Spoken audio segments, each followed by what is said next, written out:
Cumprimento os irmãos com a paz do Senhor. Amém. Quero agradecer a Deus por essa oportunidade, ter nos confiado este tempo para falar a palavra de Deus à sua igreja. Quero agradecer também ao nosso pastor presidente, pastor Emanuel Júnior, representado aqui pelo nosso copastor, pastor Juninho, e que Deus abençoe a todos os irmãos, os obreiros que estão aqui nesta noite, cooperando também na obra do Senhor. Eu quero também convidar os irmãos a abrir a Bíblia, a palavra de Deus, que se encontra em 1 Reis, capítulo 18, versículo 30. 1 Reis, capítulo 18, no seu versículo de número 30. Aleluia. Louvado seja o nome do Senhor, pelo privilégio de estarmos na casa do Senhor, dando a Ele o que lhe é devido, o louvor, a honra, a glória, a adoração, que pertence somente a Ele, exclusivamente ao Senhor, que é digno de ser cultuado, adorado, servido, exaltado. Este é o nosso Deus. Confesso aos irmãos que neste ano de renovação, Deus tem me renovado, e não foi pouco, mas tem me renovado muito. Tenho sido muito abençoado neste ano com este tema de renovação. Pois, como foi dito já nessa noite, todos nós precisamos de sermos renovados na presença do Senhor. E eu creio que nessa noite não será diferente. Vamos ao texto, capítulo 18, 1 Reis, versículo de número 30, que assim diz a palavra do nosso Deus. Então Elias disse a todo o povo: chegai-vos a mim. E todo o povo se chegou a ele, e reparou o altar do Senhor que estava quebrado. Versículo de número 39. O que vendo todo o povo, caíram sobre os seus rostos, e disseram: só o Senhor é Deus, só o Senhor é Deus. Aleluia. Irmãos, neste tema, renovando o altar do Senhor, temos ouvido palavras maravilhosas da parte de Deus, onde o Senhor tem usado os teus servos no culto da manhã, no culto matutino, e também no decorrer deste mês, nos cultos das 18 horas, nos domingos também. E uma das mensagens também que me marcou, que é claro, todas elas falaram comigo, e só que não dá para detalhar todas, mas um jovem que pregava aqui pela manhã, Pedro Henrique, filho do pastor Juninho, ele falou algumas coisas a respeito da profundidade do altar, que o altar ele tem profundidade, e ele falava a respeito de Elias, quando Deus escondeu Elias no Querite, e quando Deus disse para Elias se levantar e ir até a casa da viúva de Sarepta, e também depois se apresentar até Acabe. E eu guardei o que ele disse, aquele que Deus não escondeu, não pode se levantado, e que Deus não levantou, não pode se apresentar. Então nós estamos aqui pela misericórdia de Deus, acreditando que o Senhor preparou este momento para falar com o teu povo. Neste caso, dentro do texto, nós também aprendemos que o altar do Senhor estava esquecido, o altar do Senhor estava em ruína, o povo havia se corrompido, é claro que nem todos, porque Elias ainda servia ao Senhor fielmente. Elias ainda era compromissado com Deus, obedecia a Deus e a sua palavra, e a Bíblia também nos diz a seguir, que o Senhor também tinha guardado 700 profetas que não beijaram e nem se prostraram diante de Baal. Nós sabemos que também Obadias escondeu em covas 100 homens e os sustentava também com pão e com água. Era um tempo em que os homens fiéis ao Senhor eram perseguidos, Era um tempo onde a corrupção chegou naquela nação e as pessoas passaram a adorar a Baal, passaram a cultuar a Baal. Baal era um deus dos sidônios, dos fenícios, um deus que foi apresentado ao povo de Israel por uma mulher chamada Jezabel, casada com Acabe, com o rei Acabe, que era rei de Israel.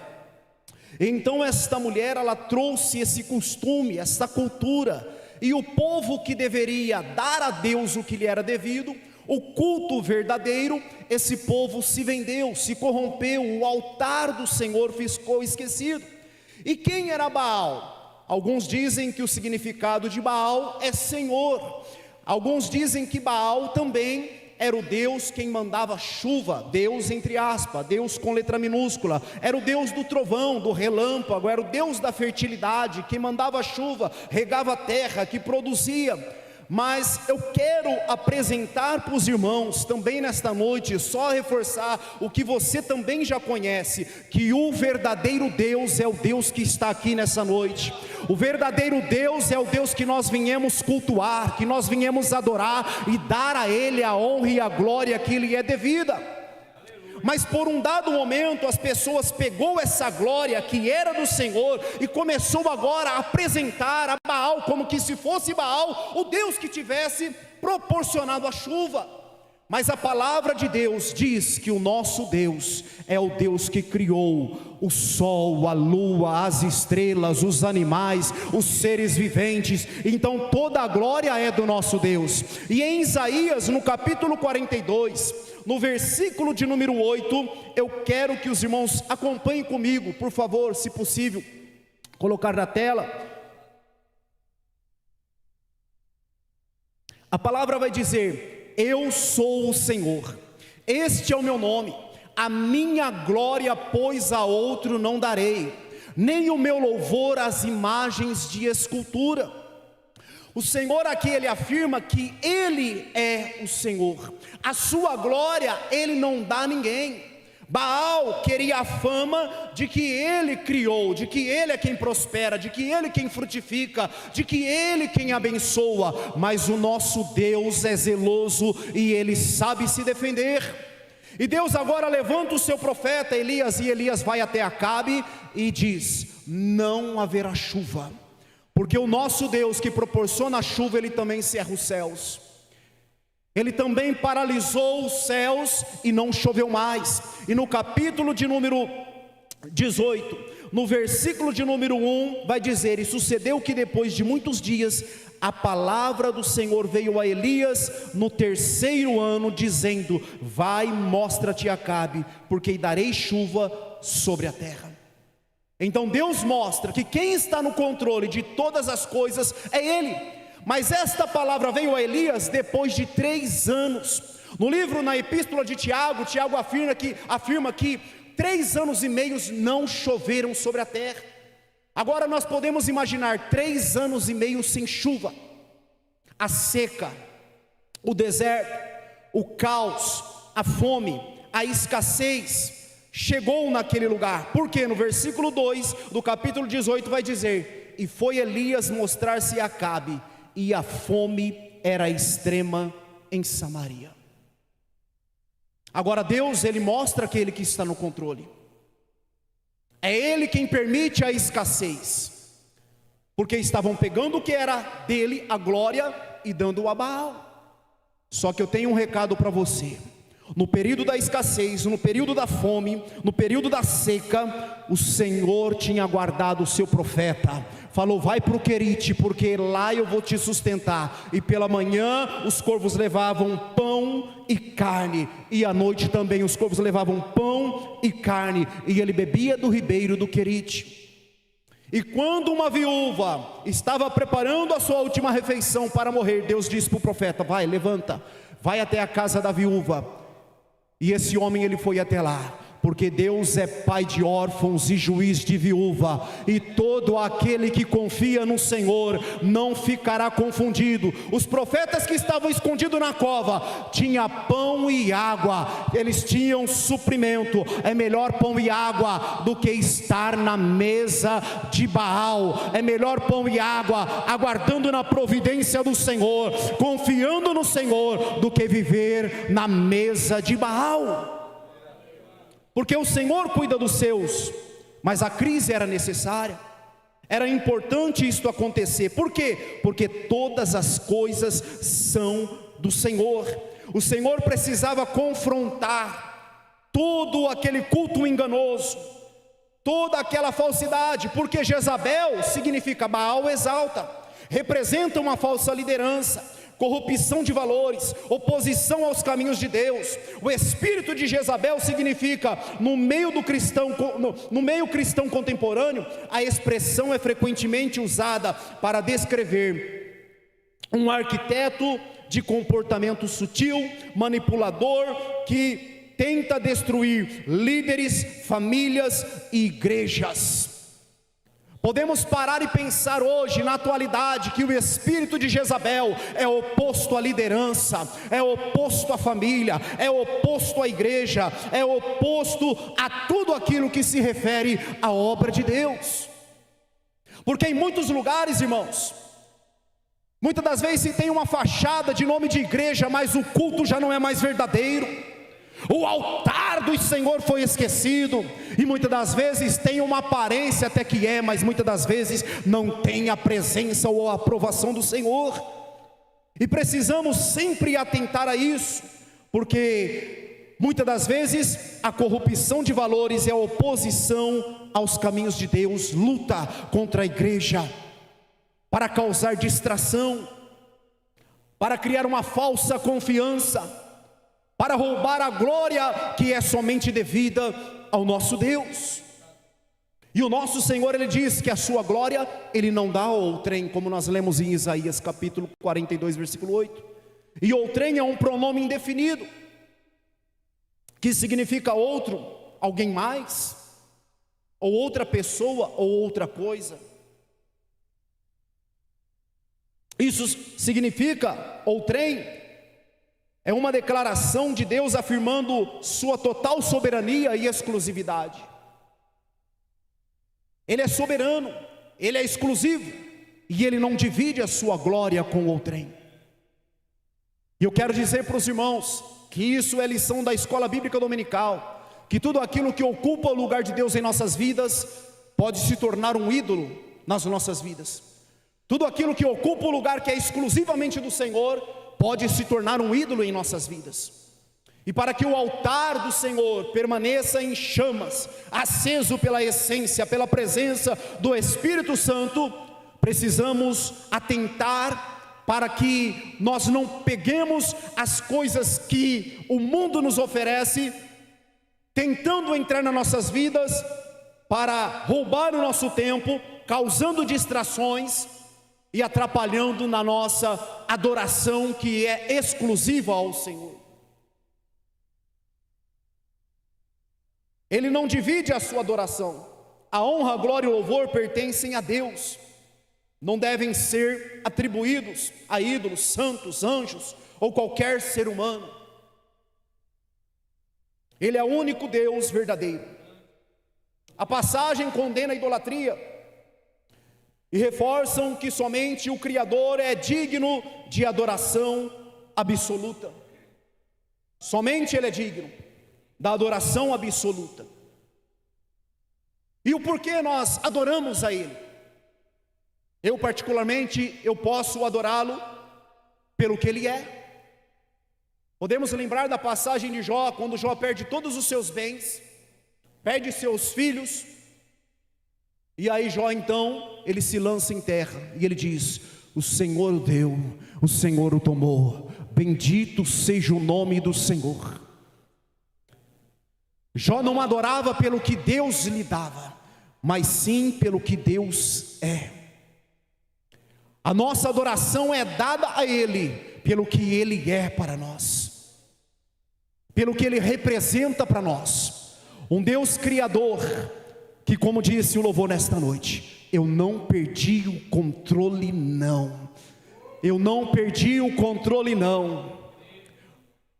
O vento está soprando, Ele ainda está no controle. As coisas não estão muito bem, Ele ainda está no controle. Tu está na prova, está no deserto, está na escassez, está na luta, mas ainda Ele está no controle.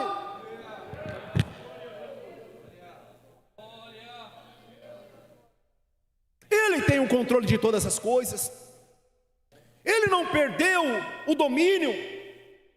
Romanos 11:36, porque dele, por ele, para ele são todas as coisas, são todas as coisas. E aí diz: glória, pois a ele eternamente, amém.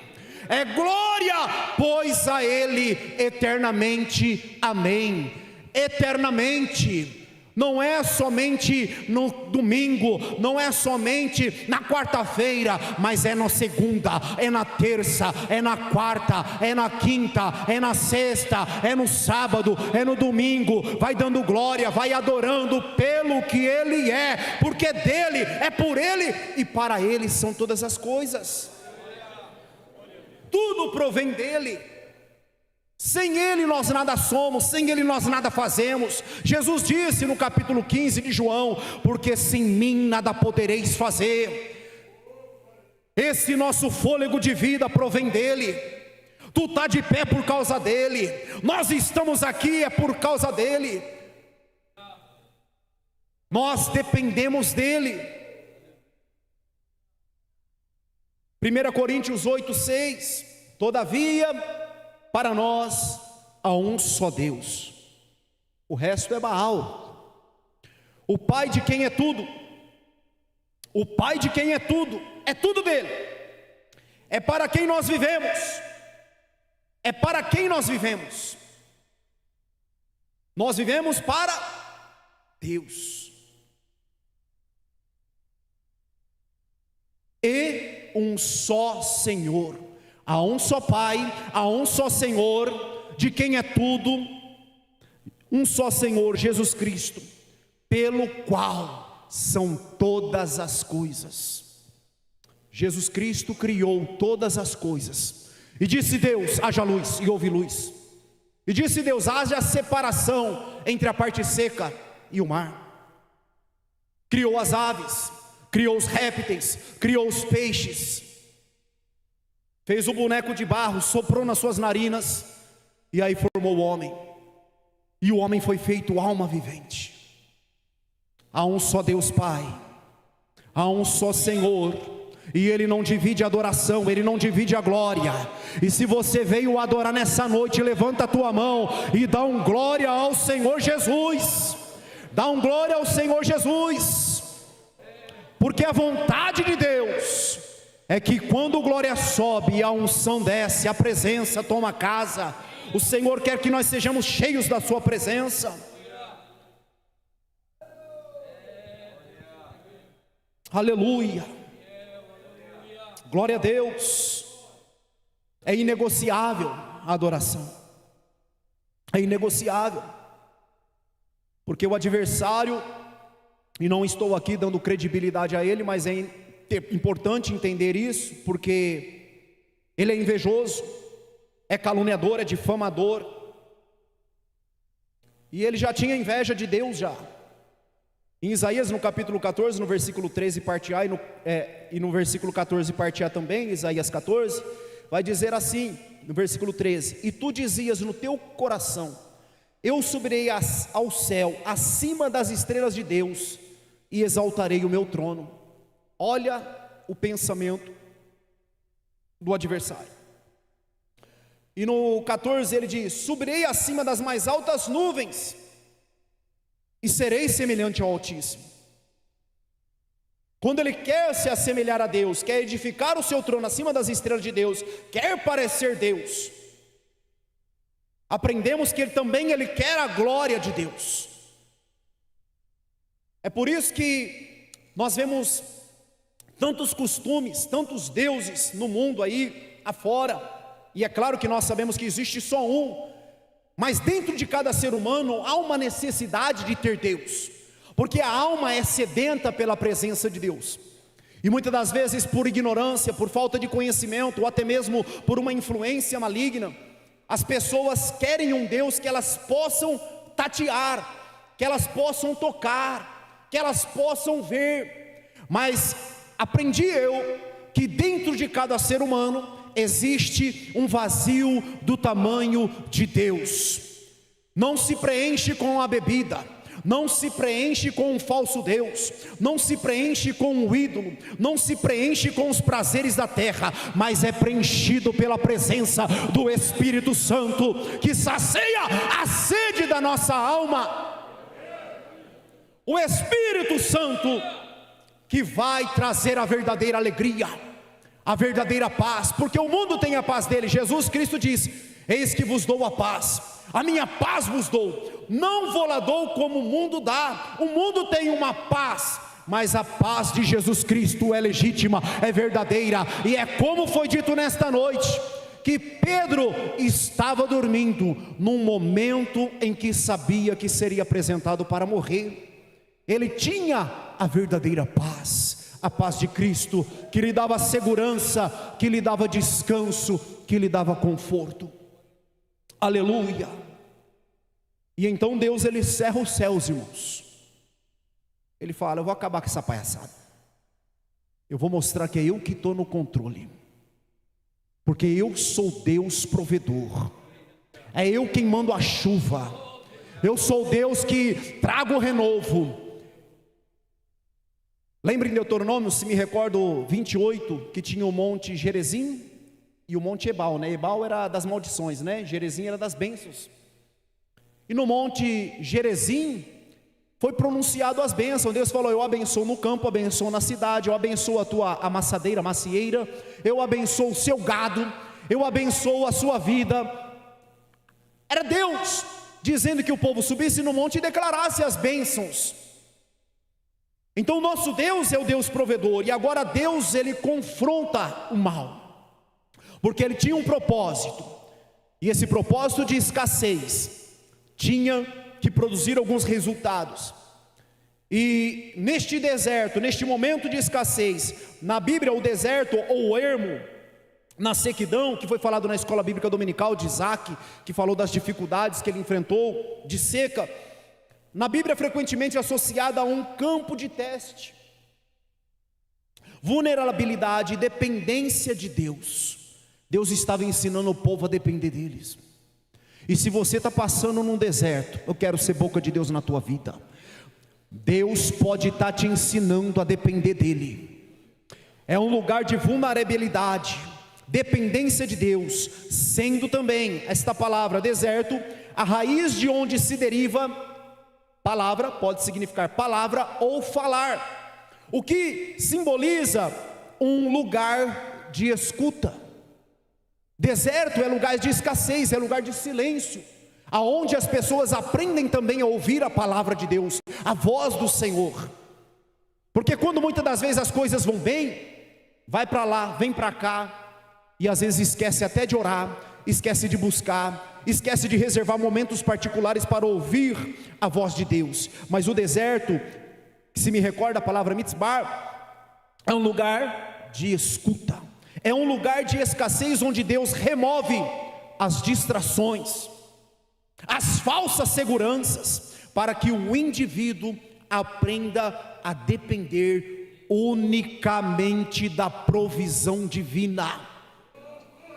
Deus permitia o deserto para que aquele povo aprendesse a depender unicamente da provisão divina, para não se apoiar em falsas seguranças. Porque muitas das vezes, quando o homem ainda tem recurso, pastor, às vezes o homem se apoia nos seus recursos. Muitas das vezes, quando o homem muitas das vezes tem distrações, ele se distrai com algumas coisas. Mas Deus, ele quer um povo centrado na tua vontade, que aprendeu a ouvir a tua voz e a depender da provisão dele.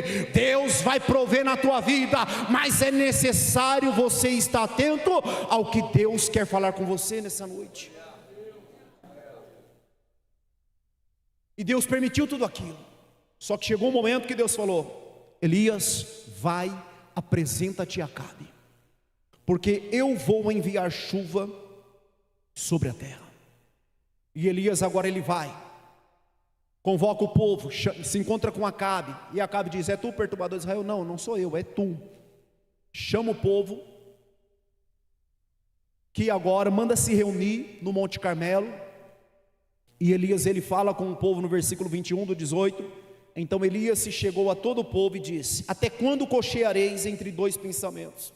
Se o Senhor é Deus, segue-o, se Baal, segue-o.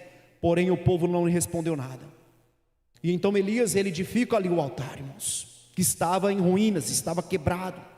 Ele edifica o altar, põe a lenha, corta o cordeiro, derrama água sobre o cordeiro, faz um rego em volta do altar e derrama água ali sobre o cordeiro.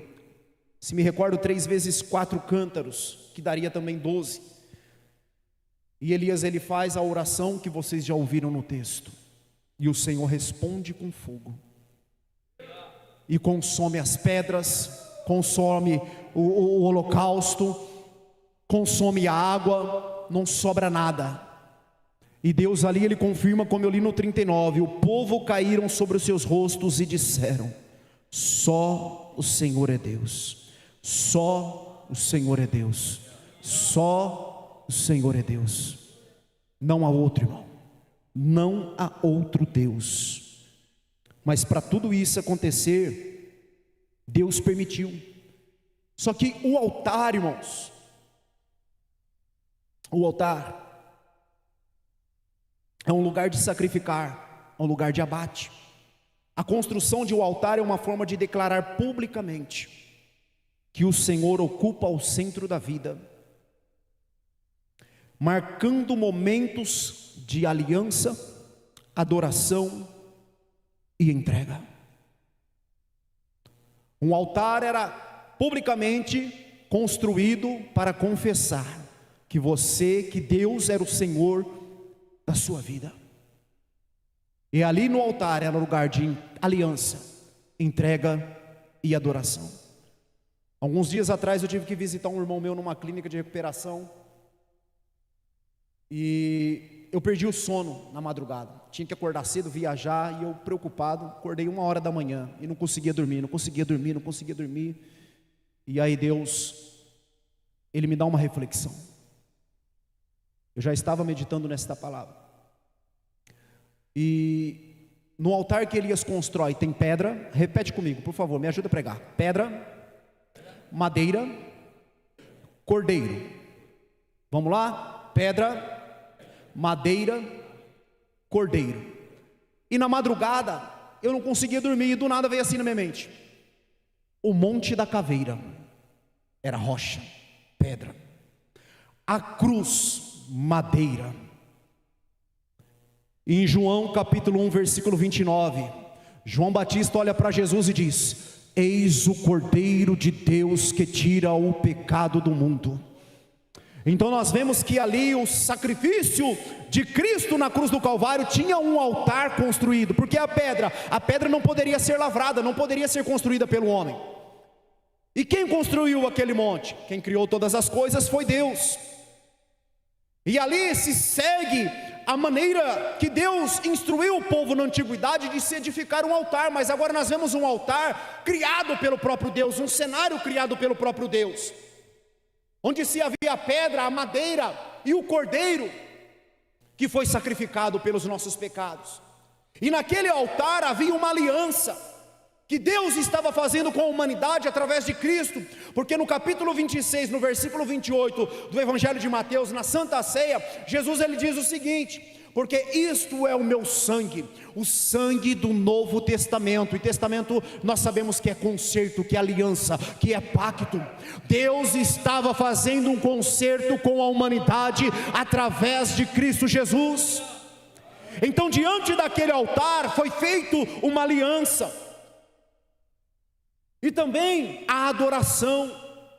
As pessoas choravam, as pessoas estavam ali cultuando a Deus. Por quê? Porque Cristo, o provedor de todas as coisas, o Criador de todas as coisas, sendo sacrificado ali, as pessoas muitas das vezes chorando, as pessoas de alguma forma se condoendo, se aquebrantando pelo que estava acontecendo com o Senhor. Então havia ali uma adoração profunda, havia ali um trabalhar de Deus, porque Jesus ele diz que os verdadeiros adoradores adorariam o Pai em espírito e em verdade, e essa é a maneira que nós adoramos a Deus. Estou tentando correr para entregar no tempo certo o microfone. Então havia ali adoração também, um culto, que muitas das vezes com lágrima, com dor, com pranto, com sofrimento, mas ele era cultuado, porque o cordeiro representa uma vítima inocente. O cordeiro que carregou os pecados das pessoas ali, ele não tinha culpa nenhuma, mas ele levou sobre si os nossos pecados. Isaías 53, a Bíblia vai dizer: ele tomou sobre si as nossas dores, o castigo que nos traz a paz estava sobre ele, ele levou sobre si as nossas enfermidades. E há um lugar de entrega, em Lucas 23:46, Jesus diz, clamando com grande voz, disse: Pai, em tuas mãos entrego o meu espírito. Ele se entregou por nós, ele deu tudo de si por nós. Lembrando, no Antigo Testamento, Abraão entregou o seu Isaque. Lembrando, no Novo Testamento, Paulo ele disse: já estou crucificado com Cristo, e vivo não mais eu, mas Cristo vive em mim. E quando estamos falando de reconstruir o altar, renovando o altar do Senhor, temos que entender e vir para a casa do Senhor com o pensamento de que nesta noite Deus está falando conosco. Se você quebrou a aliança, é tempo de refazer esta aliança em Cristo Jesus. Se você deixou de adorar ao Senhor como se adorava outrora, volte ao primeiro amor. E também, se está faltando entrega, que hoje você possa se entregar, porque o sacrifício já foi feito, Cristo já se entregou por nós. E eu quero aplicar essa palavra também para as nossas vidas hoje. E quando eu disse a respeito de pedra, madeira e entrega também, em adoração, em Mateus no capítulo 7, versículo 24, aqueles que ouvem as minhas palavras, assemelhá-lo-ei ao homem prudente que edificou a sua casa sobre a rocha. Quando fala de rocha, está falando de firmeza, estabilidade, segurança, está falando de algum lugar firme. Nós podemos edificar as nossas vidas sobre uma rocha, sobre uma pedra, que é a palavra de Deus. Nós podemos pegar um madeiro também, porque Jesus disse em Marcos capítulo 8, versículo 34, aquele que quiser vir após mim, tome a sua cruz, vem e segue-me.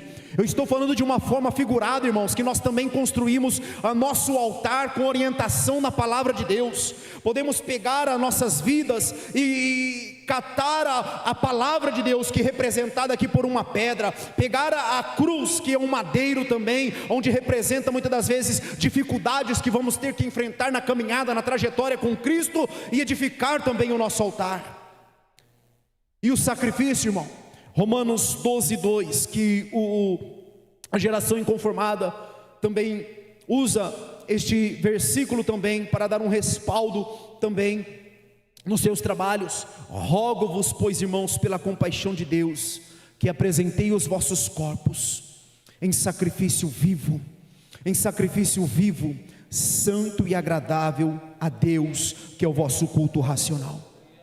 E não vos conformeis com este mundo, mas transformai-vos pela renovação do vosso entendimento, para que experimenteis qual seja a boa, verdadeira e agradável vontade de Deus. Aleluia. Precisamos, irmãos, entender. Mas cadê o fogo, irmão? O fogo, quando se tem uma vida em busca na presença de Deus. E Elias orou, estava ali o altar diante dele, E Elias orou e depois o fogo desceu.